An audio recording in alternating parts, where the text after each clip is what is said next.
నమస్కారం. ఈరోజు మనం మాట్లాడుకోబోతున్నది ఐపీఎల్ 2026లో చెన్నై సూపర్ కింగ్స్ ప్రదర్శన ఎందుకు ఆశించిన స్థాయిలో రాకపోయింది.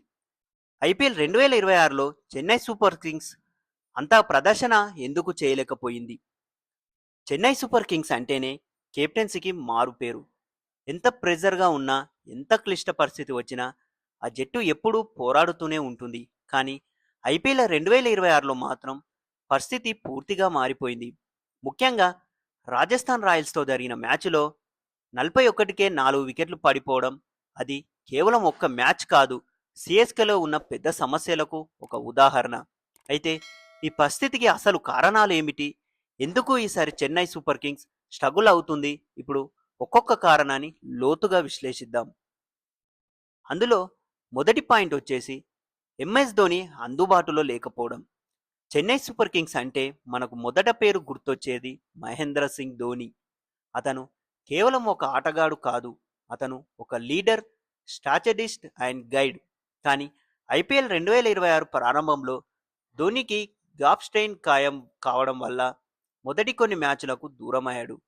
దీని ప్రభావం ఏమిటంటే ఫీల్డింగ్ సెటప్లో స్పష్టత లేకపోవడం, బౌలింగ్ చేంజెస్లో తప్పులు, ప్రెజర్ టైంలో నిర్ణయాలు తీసుకుపోవడంలో లోపాలు. ధోని ఉన్నప్పుడు చిన్న చిన్న విషయాలు కూడా మ్యాచ్ను మార్చేస్తాయి. కానీ అతను లేకపోవడం వల్ల జట్టుకు పూర్తిగా డైరెక్షన్ కోల్పోయింది. అదే కారణంగా సిఎస్కే మ్యాచ్లలో క్లారిటీ లేకుండా కనిపించింది. ఇక రెండవ పాయింట్, బౌలింగ్ విభాగం పూర్తిగా ఫెయిల్ అవ్వడం. చెన్నై సూపర్ కింగ్స్ ఎప్పుడూ బౌలింగ్లో స్ట్రాంగ్ టీం, కానీ ఈ సీజన్లో మాత్రం బౌలింగ్లో పూర్తిగా కుదేలయ్యింది. నాథన్ ఎల్లిస్ గాయం. నాథన్ ఎల్లిస్ డెత్ ఓవర్లలో కీలక బౌలర్, కానీ ఆయనకు హ్యామ్స్ట్రాంగ్ ఇంజురీ రావడంతో జట్టుకు పెద్ద నష్టం జరిగింది. దీని ప్రభావం డెత్ ఓవర్లలో కంట్రోల్ పోయింది. ప్రత్యర్థి జట్లు చివరి ఓవర్లలో భారీ పరుగులు ఇస్తుంది. చెన్నై బలమే మిడిల్ ఆర్డర్, కానీ ఈ సీజన్లో అది కూడా నిలబడలేకపోయింది. స్టెబిలిటీ లేకపోవడం, పార్ట్నర్షిప్స్ రాకపోవడం, ఫినిషింగ్ బలహీనంగా ఉండడం. నాలుగో పాయింట్, కొత్త ఆటగాళ్లతో స్థిరత్వం లేకపోవడం. ఈ సీజన్లలో సిఎస్కే కొన్ని మార్పులు చేసింది. సంజు శాంసన్ ట్రేడ్. సంజు శాంసన్ లాంటి టాలెంటెడ్ ప్లేయర్ని జట్టులోకి రావడం పెద్ద విషయమే, కానీ సమస్య ఏమిటంటే టీం కాంబినేషన్ సరిగా సెట్ కాకపోవడం, ప్లేయర్ల మధ్య అండర్స్టాండింగ్ లేకపోవడం, కొత్త రూల్స్కు అలవాటు పడడానికి టైం పడడం. ఫలితం జట్టు మొత్తం అస్థిరంగా మారింది. స్ట్రాటజీ లోపాలు.